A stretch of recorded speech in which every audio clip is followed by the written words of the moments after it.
ยอมถวายชีวิตพ่อเอ๋ยพ่อลูกขอยกมือว่าวาน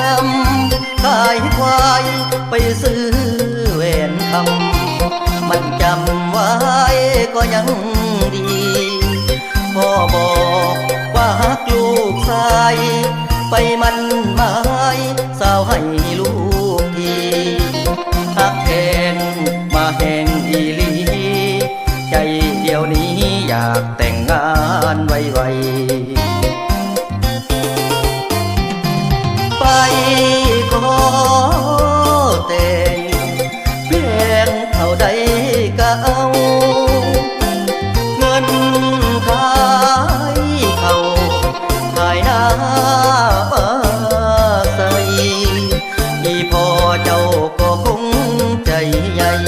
ขอลูกไปให้ลูกชายสัญญาว่าเขาเป็นคนดี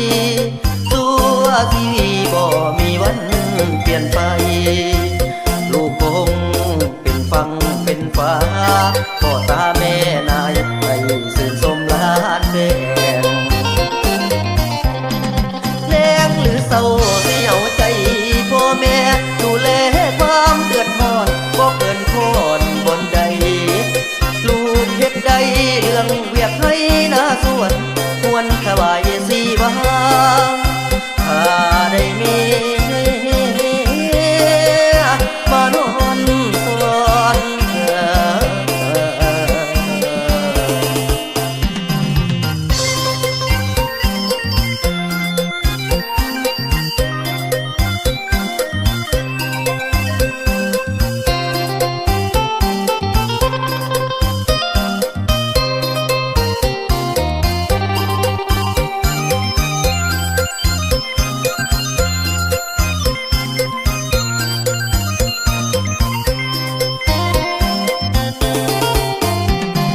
ไป